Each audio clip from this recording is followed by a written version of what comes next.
In topic 9-2, we're going to look at solving the quadratic equations with our factoring method that we learned in topic 7. So if we look at a few things here, we have factored form. That means it kind of looks like these two parenthesis things. They're both binomials. That's how we get the factored form. But before we get to actually factoring like we did in topic 7, let's talk about something called the zero product property. This means if we were playing a guess my number game, for example, if I say, hey, I took 5 times this number that you don't know what it is, but I got the answer of 0, what would that number have been? Well, if you take a number 5 times something to make 0, this number here had to be 0, because anything times 0 is 0. That's what we call the zero product property. Any two numbers multiplied giving you a result of 0 means that either the first number was 0 or the second number was 0. So if I look at these examples up here, I have this first set of parentheses. If it was a 0, if everything in this parenthesis came to 0, times no matter what this second parenthesis says, the answer would be 0. So let's think about what number we could put in here to make this first parenthesis be 0. Well, that would be a 9, because if I want x minus 9 to be 0, and I add 9 to both sides, I would get x equals 9. So one solution for this equation is 9, because if I put 9 and substitute it into this first parenthesis, it will give me a 0, and I don't care what the rest of it is, because 0 times anything will be 0. The second one's a little trickier. It has 5x plus 2. I have to think of a number to multiply by 5, and then add 2 to get 0. When it's harder to think of than this first parenthesis was, it's easier to just set it equal to 0 on its own. So I would have 5x equals negative 2, and then divide by 5 on both sides, and x would be a negative 2/5 or 4/10.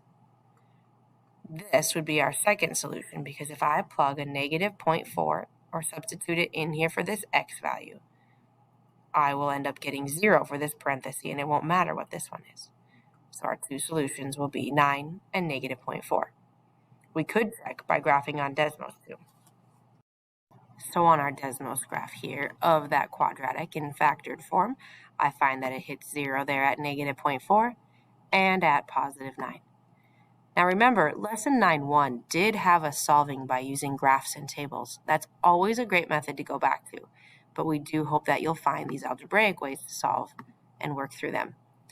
So looking one more quick note here on try it number 1, let's look at part A. It would say, what of these x values could we plug in to make our parentheses be 0? So if down here I put in a positive 3, rather actually a negative 3, so we want what number plus 3 would make this all come out to a big 0 there? Well, we put a negative 3 in there, so we can just say negative 3. This one's a little trickier though, because if we want this whole parenthesis to be 0, we have to figure out probably a fraction number. Again, it's always just as easy to set it equal to 0 by itself. We'd add 1 to both sides, and to get our x alone, we would divide by 2 now, and our final answer would be x equals 1/2. Those would be where our parabola or quadratic would cross the x-axis, or also be our zeros. Recalling that standard form of a quadratic equation, last time we looked at a quadratic function, it just had ax squared plus bx plus c, but now we're really looking at when it equals 0. So we want to try doing factoring like we used to do in topic 7. When we have a quadratic equation, it's important that it's set up with the values all on the same side equal to 0. So we note this negative 20 here is on the wrong side, so we're going to add 20 to both sides. Now, my standard form then would be x squared plus 9x plus 20 equals 0. This is how we are ready to factor when it's in standard form. So we could use our box that we used to do in the past. So using our box and our X or diamond method here, we have found that our factors on the outside are x plus 4 and x plus 5. It's important to note that this original standard form equation is the same quadratic as this factored form. They're the same graph. It'd be, if you graph this first one and graph the second one at the same time, they would overlap each other. They're the exact same function in different form. But now to solve it, now we're ready to do like we did in example 1. If I would put in a value here to make this first parenthesis go to 0, it'd be a -4. Or in this one, I would put in a -5. It's important to get our quadratic in standard form first, then factor, and then we could always check with our graphing to be sure. And for a quick check here, there we can see our graph hitting the x-axis at -4 and -5. So while we've been taking equations and factoring them to find the zeros, it can also work that you're able to make the equation if you can see the graph and its zeros. So I note this graph here, for example 5, is crossing at -5 and +1. Therefore, I know that my factors would be x plus 5, because my substitution of a -5 in here and adding 5 would make 0, which is how we would find our zeros. And my other one would be x minus 1, since 1 substituted into this binomial would subtract to 1 to be 0. That would be my quadratic function. The one thing we want to check, I do see this parabola opening upwards, which means my a value is 1. I don't have to have an a value be negative, but could it be a number bigger than 1? We'd want to check that if we substitute in -2, that we actually get a -9. So for a quick check to verify that this is our actual factored form equation, I'm going to substitute in a -2. And 5 minus 2 is 3.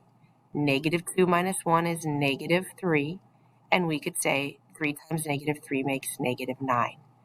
By substituting our input of -2 in, we get an output of -9, and that's exactly what we wanted for our vertex.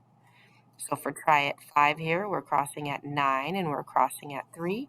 Our factored form would be x minus 3 times x minus 9. One little extra practice problem here for you. Again, we have a quadratic equation and they want us to solve it. Solving means it will have an equal sign. We're trying to find which x values could be substituted into this quadratic and make it equal 0, or where it crosses the x-axis. So we could use our method from chapter 7 to put our a and c value in our box, multiply them to get our top value of the diamond, or x, put our 7x down here, and realize the two numbers that multiply to 30 and add to 7. In this case, I'm looking for a positive 10, take away a 3 to make 7, but 10 times -3 is -30. So if I fill out my outsides, I have my x times x. My 2 will want to be on the top because 2 times 5 makes 10, and 2 would not multiply to 3 nicely with a whole number.